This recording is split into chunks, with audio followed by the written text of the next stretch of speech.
కృష్ణవంశీ గారిది ఈ వెర్షన్ అయితే మరి ఫుల్ ఫ్లెడ్జ్డ్‌గా బౌండెడ్ స్క్రిప్ట్‌తో హ్మ్. మీరు డైలాగ్స్ అందించినటువంటి 'ఆరెంజ్' సినిమా హ్మ్. ఎక్కడ అది మిస్‌ఫైర్ అయింది? అప్పటికి అది అడ్వాన్స్డ్ థాట్. ఓకే. అది ఫస్ట్ విషయం. హ్మ్. రెండో విషయం ఏంటి అంటే 2010లో రిలీజ్ అయింది. హ్మ్. వర్క్ 2008లోనో 9లోనో స్టార్ట్ చేసాం. బాబు దాదాపు 1.5 ఇయర్ పాటు మేము స్క్రిప్ట్ మీద వర్క్ చేశాకే హ్మ్. సినిమా షూటింగ్‌కెళ్ళింది. ఓకే. సో, అడ్వాన్స్డ్ థాట్ అనేది ఒకటీను. ఆడియన్స్‌కి అందులో డ్రామా లేదు. హ్మ్. అంటే 'బిఫోర్ సన్‌సెట్' లేక 'ఆఫ్టర్ సన్‌రైజ్' లాంటివి సినిమాలుంటాయి. ఆళ్ళు ఈ లవర్స్ ఇద్దరు కాన్వర్సేషన్స్ మాట్లాడుకుంటూ ఉంటారు. అది హాలీవుడ్ సినిమాలో సూపర్ హిట్ కాదు. ఒక క్లాసిక్ అది. యాహ్! అలా హీరోయిన్స్ ఇద్దరు ఎంతసేపు మాట్లాడుకోనేది కూడా కరెక్ట్ కాదని నా ఒపీనియన్. తర్వాత ఇంకోటేంటే రామ్ అది చరణ్ ఎక్స్‌ప్రెస్ చేశారండి? ముందుగా చెప్పారా? నేనంటే ఈ మాట అంటే తప్పు గాని, ఓకే.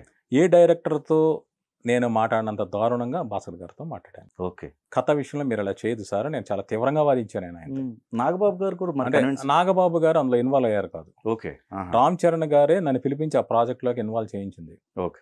బాంబేలో షూటింగ్ చేసేటప్పుడు రామ్ చరణ్ గారు నన్ను పక్కకు పిలిచి, "ప్రసాద్ గారు ఎంతసేపు ఈ రామ్ క్యారెక్టర్ సాక్రిఫైస్ చేయడం తప్పితే, హీరోయిన్ పరంగా ఏమీ లేదు.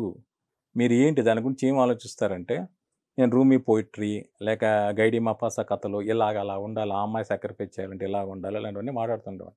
సరే ఏదో డైరెక్టర్ చెప్పండి అనేవాళ్ళు. భాస్కర్ గారు వినిపించుకునేవాడు కాదు. ఆయన చాలా మొండిగా ఉండేవాళ్ళు. అంటే ఆయన పర్సనల్ ఎక్స్‌పీరియన్స్ నుంచి బొమ్మరిల్లు కథ వచ్చింది. ఆయన ఫాదరు లేక ఆయన తెలిసిన వాళ్ళు ఇలా బిహేవ్ చేసేవాళ్ళు కాబట్టి ఆ కథ రాశాను. పరుగు అనేది ఆయన ఫ్రెండ్ లైఫ్‌లో జరిగిన ఇన్సిడెంట్ అనేది. అలాగే 'ఆరెంజ్' కూడా పర్సనల్ ఎక్స్‌పీరియన్స్ రావాలన్నది ఆయన తాపత్రయం. అందువల్ల ఏంటి అంటే వన్ సైడెడ్‌గానేవ్వండి ఎంతసేపు మగవాళ్ళు లేక ప్రేమికులే త్యాగం చేయాలి. ఆ అమ్మాయి వైపు నుంచి ఏమీ లేదు అన్నది ఆయన ఫిక్స్ అయిపోయిన క్లైమాక్స్. అందువల్ల అది అంటే ఆయన ఎంత ఇన్వాల్వ్ అయిపోయిన ఒక ఉదాహరణ చెప్తా. హీరో కాస్ట్యూమ్స్ మీద భాస్కర్ గారు వేసుకునే పర్సనల్ పెర్ఫ్యూమ్ స్ప్రే చేయించేవారు. ఇప్పుడు ఈ కలర్ ఇదంటే ఓకే.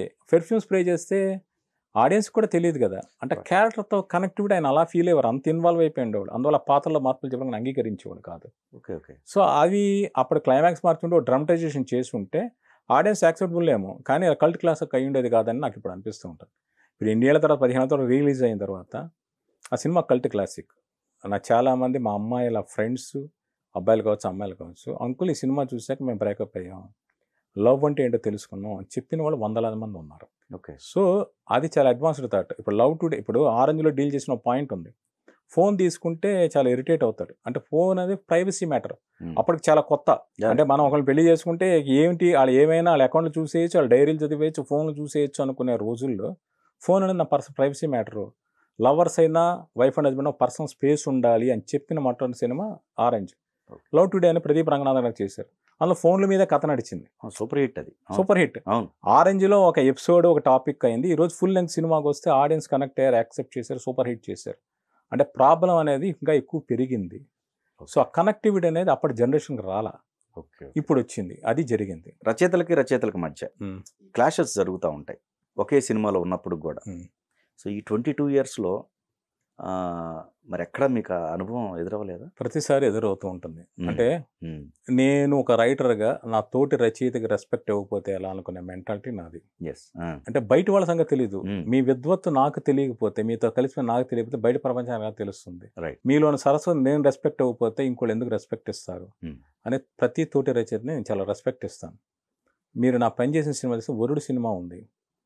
ఆ సినిమాకి ఒండ్రమట్ల నాగరాజ్ అని ఒక రైటర్ ఉన్నారు. హ్మ్. ఆయన మొత్తం కంప్లీట్ వెర్షన్ రాసాడు. Dialogue version. వెర్షన్ రాస్తే అందులో ఒక సీన్ మాత్రం ఉపయోగపడింది. ఒక పెళ్లి గురించి రాత్రిపూట మొత్తం ఫ్యామిలీస్ అందరూ కూర్చొని సామెతలతో అంత్యాక్షరి ఆడుకుంటారు. ఈ సామెత నుంచి ఆ సామెతకి అన్ని సీన్‌లోనే ఉండాలి. ఆ ఐడియా ఇచ్చింది ఆయన. ఓకే. ఆయన కొన్ని సామెతలు ఇచ్చాడు. తర్వాత నేను కొన్ని సామెతలు యాడ్ చేసి ఆ సీన్ రాసాం. ఓకే. అందువల్ల గుణశేఖర్ గారికి చెప్పి మీరు సినిమా టైటిల్ చూస్తే ఒండ్రమట్ల నాగరాజు అంత్యాక్షరి సీన్ అని ఉంటుంది క్రెడిట్స్. ఆయనకి ఇవ్వాల్సిన డబ్బులు కూడా ప్రొడక్షన్ సైడ్ నుంచి సార్ అతనికి ఇవ్వండి అని చెప్పి చేయించింది నేను. అలాగే రుద్రమదేవి సినిమా ఉంది. మొత్తం స్క్రిప్ట్ రాసింది నేను. పరుచూరి బ్రదర్స్ దాన్ని సూపర్వైజ్ చేశారు. రాజసింహనైనా మేము రాసిన డైలాగ్ తెలంగాణ స్లాంగ్‌లో మార్చి, ఆయన కొన్ని డైలాగులు యాడ్ చేసి ఇప్పుడు 'బలగం' డైరెక్టర్ వేణు, అలాగే బిత్తిరి సత్యనారాయణ వీళ్ళందరూ ఆ డైలాగ్స్‌లో పార్టిసిపేట్ చేశారు తెలంగాణ స్లాంగ్‌లో. రాజసింహ పేరు గోన గన్నారెడ్డి అనే ట్రాక్‌లో వేస్తారు. అలాగే నేను పనిచేసే ప్రతి సినిమాకి వేరే రైటర్లు పనిచేశారు. ఇప్పుడు 'ఆరెంజ్' సినిమా షూటింగ్‌గా నా హెల్త్ అప్సెట్ అవ్వడం ఎలా లేదు వేరే రైటర్స్ కూడా ఆ సినిమాలో కంట్రిబ్యూట్ చేశారు. అయితే ఏమిటంటే కొంతమంది మొత్తం వాళ్ళే రాసినట్టుగా ప్రయత్నిస్తూ నేను రాసినవి కూడా వాళ్ళ అకౌంట్లో వేసుకునే ప్రయత్నాలు చేస్తారు. అది నాకు నచ్చదు. మీరు నా డబ్బులు కొట్టేసినా నేను ఊరుకుంటా కానీ నా క్రియేటివిటీ కొట్టేస్తే నాకు చాలా కోపం వస్తుంది. అదే నా ఇష్యూ. సో నేను మీ అక్షరాలకి, మీ రైటింగ్కి, మీ క్రియేటింగ్ పడుతున్నప్పుడు మీరు తోటి రచయితకి మీరు అదే ఇవ్వాలి కదా.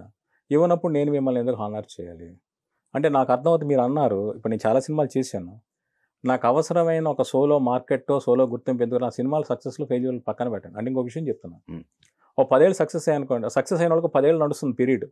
నేను పేర్లు చెప్పను, ఏ రైటర్ నేను. తర్వాత వాళ్ళకి ఆడియన్స్ వేరే జోనర్కి వెళ్తారు, లైక్ వీళ్ళు ఫేడ్ అవుట్ అవుతారు, క్రియేటివ్ తగ్గిపోవచ్చు.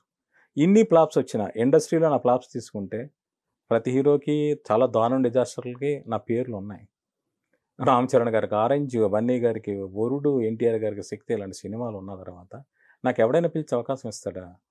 అల్లు అర్జున్ గారు పుష్ప 1 రిలీజ్ అయిపోయిన తర్వాత కూడా నేను ఆయన కలిశాను.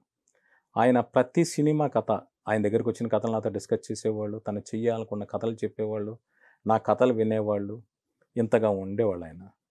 వాళ్ళు నా సక్సెస్ ఫెయిల్యూర్ కన్నా నాలో ఉన్న ఏమంటారు వాళ్ళకి పనికొచ్చే విషయాలకు రెస్పెక్ట్ ఇచ్చారు. ఓకే. ఫెయిల్యూర్లు వచ్చి ఇంతకాలం కొనసాగడం మామూలు విషయం కాదు. అదే నాకు గ్రేట్ సక్సెస్ కింద ఫీల్ అవుతాను. బట్ ఇప్పుడు నాకు అనిపిస్తుంది ఏంటంటే, నేను తోటి రచయిత పనిచేయడం నేను రెడీ, కానీ వాళ్ళు ఏంటంటే నాకు ఇవ్వాల్సిన గుర్తింపు ఇవ్వట్లేదు.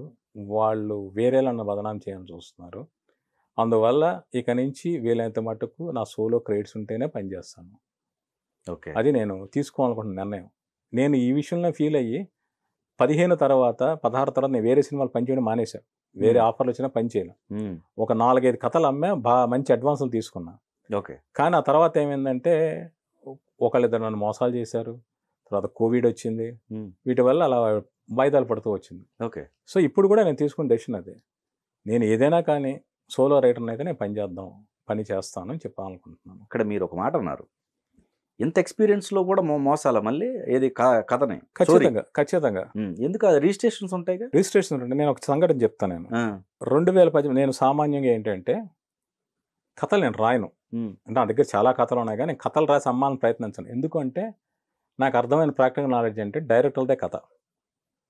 ఇదివరకు అంటే డైరెక్టర్లు ఏంటి అంటే వాళ్ళకు ఐడియా వస్తుంది, వాళ్ళు దాని మీద మమకారం పెంచుకుంటారు. దానికోసం పని చేయడానికి టీం కావాలి, రైటింగ్ టీం. రైట్. నేను అలాగే పనిచేశాను. Director come writers, Gunasekhar garu writer cum director, Puri Jagannadh garu writer cum director, Harish Shankar garu, Merlapaka Gandhi గారు, మెహర్ రమేష్ గారు, ఈ నేమిట్ ఎవరైనా అలాగే ఉన్నారు. నేను వాళ్ళతో అసోసియేట్ అయ్యి వాళ్ళకి ఏం కావాలో అలా పనిచేస్తూ వచ్చాను.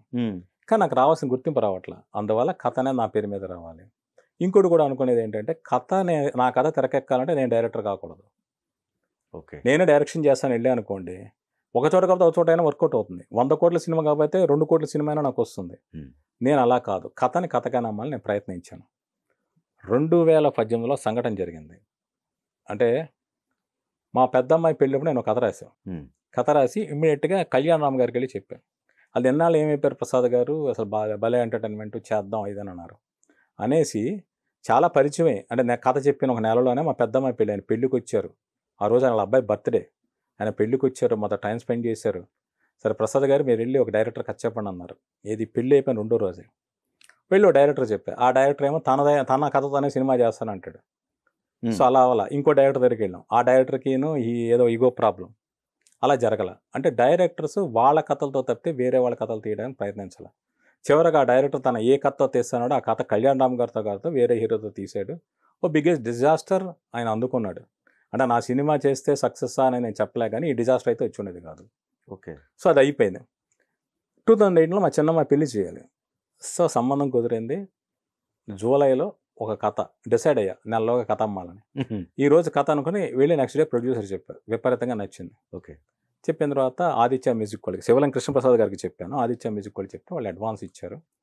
నేను కథ చెప్పడం మొదలుపెట్టాను డైరెక్టర్లకి, హీరోలకి. చెప్పిన తర్వాత ఒక హీరోకి విపరీతంగా నచ్చింది. నేను ఈ క్యారెక్టర్ కోసం ఎప్పటి నుంచో వెయిటింగ్, నేను చేసేస్తా అది ఇది అన్నాడు. ఆయన మీడియాకి ఇచ్చిన ఇంటర్వ్యూలో చెప్పాడు, నేను చేయాలనుకున్న క్యారెక్టర్ నాకు ఇప్పుడు దొరికింది, చేస్తున్నా అని. ఆయన వెళ్ళి చాలా ఎగ్జైట్మెంట్తో డైరెక్టర్ చెప్పాడు. ఆ డైరెక్టర్ ఏమో నెక్స్ట్ ఆయన పిలిపించారు, మాట్లాడారు. వాళ్ళు ఎంత ఇస్తారు, ఎంత ఆఫర్ చేస్తా అన్నారు.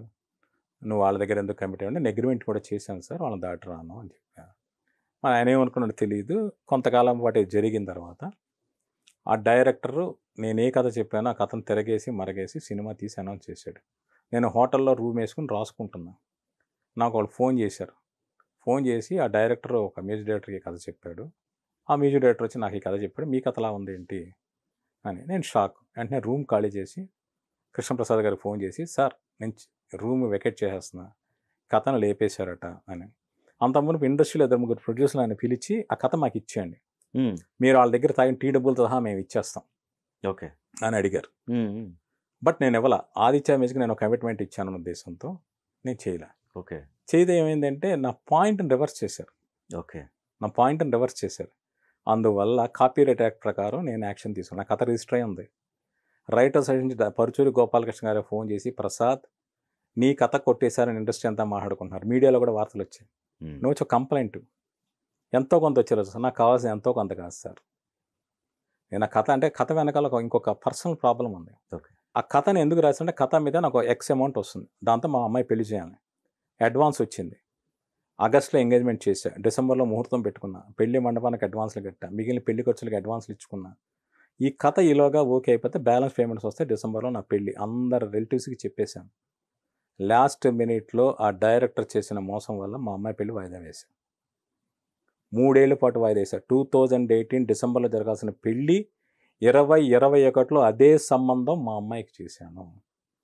నా కథ కొట్టేసింది ప్రాబ్లం కాదు. ఈ కథ పది 100 కథలు రాస్తాను నేను. ఓకే. నాకు కరెక్ట్ టైంలో నా కథ మెటీరియలైజ్ కాకపోవడం వల్ల నాకు రావాల్సిన డబ్బు ఆగిపోయి నా ఫ్యామిలీ మొత్తం సఫర్ అయింది. ఓకే. అంటే ఒక ఆడపిల్ల పెళ్ళి ఆగిపోతే ఎవరు ఏమంటారు, ఎందుకు ఆగిపోయింది అంటారు, ఎవరికి ఏం సమాధానం చెప్పుకోవాలి. మా అమ్మ ఎంత స్ట్రగుల్ అయి ఉంటుంది. నేను ఇండస్ట్రీలోకి వచ్చినా నేను కష్టాలు పడ్డానికి రెడీ. నా వల్ల నా పిల్లలు ఎందుకు బాధలు అనిపించాలి, నా ఫెయిల్యూర్స్కి నా చేతకందని నా పిల్లలు ఎందుకు బాధపడాలి. సో ఇది జరిగింది, ఏం చెప్పలేము. అలాగే నేను ఈ మాట అంటే తప్పు కావచ్చు. ఇప్పుడు ఒక భారీ సినిమా రాబోతుంది. నేను ఆ కథను కొంతకాలం క్రితం ఒకళ్ళకి అమ్మాను. నా దగ్గర రిజిస్ట్రేషన్ ఉంది, వాళ్ళకి చెప్పినవి ఉన్నాయి, వాళ్ళకి పంపించిన కథల మెయిల్స్ ఉన్నాయి. వాళ్ళు ఏంటంటే ఒపీనియన్ సేక్ కోసం కొంతమందికి ఇండస్ట్రీలో వినిపిస్తూ ఉంటారు. అలా ఆ డైరెక్టర్ కూడా వినిపించాలనే విషయం నాకు తెలిసింది. ఓకే. నేను చెప్పిన వెంటనే ఆ దర్శకు చోరుడు వెళ్ళి ఒక హీరోకి చెప్పాలని చూశాడు, మెటీరియలైజ్ కాల. ఇప్పుడు ఆ సినిమా త్వరలోనే రాబోతుంది. ఈ మధ్య రీసెంట్గా న్యూస్లో నేను ఏ ఎపిసోడ్ ఓపెనింగ్ ఎపిసోడ్ హీరోగా రాశానో అదే ఓపెనింగ్ ఎపిసోడ్ ఆ సినిమాలో ఉంటుందని రాశారు. నిజమో అబద్ధమో నాకు తెలియదు, సినిమా చూస్తే కానీ తెలియదు. ఓకే. ఇప్పుడు ఒక ఎపిసోడ్ లేపేస్తే నేను కేసు వేయలేను, నా ఐడియాని మొత్తం కథను లేపేస్తే నేను కేసు వేయగలను. ఇలాంటి ప్రాబ్లమ్స్ ఉన్నాయి. సో అందువల్ల ఒక సీక్వెన్స్ ఉంది కదా ప్రసాద్ గారు, 7 కలిస్తే అది పెట్టిన రూల్ నాకు అర్థం కాదు. కానీ అంటే ఉదాహరణ చెప్తున్నాను. ఇప్పుడు వర్షన్ సినిమా హిందీలో రీమేక్ చేశారు, మన సుధీర్ బాబు గారు విలన్గా యాక్ట్ చేశారు. ఓకే. ఆ సినిమా క్లైమాక్స్ ఏం చేశారంటే కింగ్ కాంగ్ అనే హాలీవుడ్ మూవీ సినిమాలోంచి లేపారు. కింగ్ కాంగ్ అనే హాలీవుడ్ సినిమాని వాళ్ళకు తెలిసి కోర్టులో కేసు వేశారు, బాంబే హైకోర్టులో. దాదాపు 18 కోట్లు 27 కోట్లు వీళ్ళు ఫైన్ కట్టారు కేవలం క్లైమాక్స్ వాడుకున్నందుకు. అంటే హాలీవుడ్ సినిమాలకు ఉన్న copy right system, copy act అనేది ఇండియాలో అంత స్ట్రాంగ్గా లేదు. వరుసగా 7 సీన్లు ఉండాలి, ఒకే ఐడియా 10 మందికి రావచ్చు, హిస్టారికల్ మైథలాజికల్ ఐడియాలు ఎవరైనా చేయొచ్చు. ఇప్పుడు సైరా నరసింహారెడ్డి సినిమా వచ్చింది, నేను సైరా సినిమా తీస్తే తప్పు కాదు. ఓకే. హిస్టారికల్ కాబట్టి హిస్టారికల్, కానీ అది తప్పు.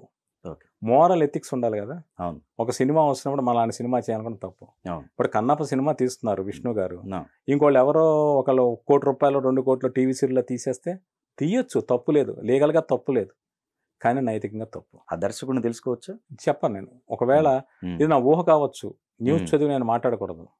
ఆయనకు ఆ కథ చెప్పిన విషయం నాకు తెలుసు. ఓకే. దాని నుంచి ఇన్స్పైర్ అయిన కథ రాసుకున్న విషయం కూడా నాకు తెలుసు. ఆ దర్శకుడు కథలో ఉన్న ఇప్పుడు బాగానే ఉన్నాడా? లేడు.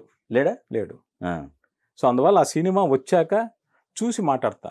నేను మొన్నటిదాకా ఏంటంటే ఎవరైనా హర్ట్ అవుతారేమో, నేను ఎందుకు వాళ్ళతో గురించి మాట్లాడాలి, వాళ్ళు నాకు అన్యాయం చేసినా కత్తిపోటు పడిచినా కూడా గట్టిగా పట్టిందేమో ఇంటికెళ్ళి జెండు బాంబు రాసుగా నీళ్ళ కాపడం పెట్టించుకో అనే మెంటాలిటీ నాది, నన్ను కత్తితో పొడిచినందుకు కాదు. ఇప్పుడిప్పుడే వాటి నుంచి బయటపడుతున్నా. పాప మ్యారేజ్కి మళ్ళీ ఇది అడ్డు రావటం, నేను మళ్ళీ ఇంకొక కథ రాసి అమ్మి ఆ డబ్బులతో పెళ్లి చేసి, అది నా స్ట్రగుల్ అంటే కథ కావటం నాకు విషయం కాదు. నా దగ్గర నేను రోజుకు 10 ఐడియాలు చెప్పగలను, కథల ఐడియాలు. నా కథలు నేను లేపేసినా నాకు బాధ లేదు. నన్ను ఏ టైంలో నన్ను ఇబ్బంది పెట్టారనేది నాకు అది చాలా చాలా ఇంపార్టెంట్. కరెక్ట్. అది నేను నా ప్లేట్లో ఉంది, మీరు తీసుకు తినేశారు, ఓకే, నేను కడుపు నిండింది, నేను బయటకు వెళ్ళి తింటా, నాకు ఇష్యూ కాదు. అవును. నేను ఆకలితో నాకు ఒక పచ్చడి మెతుకులు దొరికితే మీరు దాన్ని తీసుకు తినేస్తే నాకు పరిస్థితి ఏంటి? చాలా తప్పు. అది చాలా తప్పు. చాలా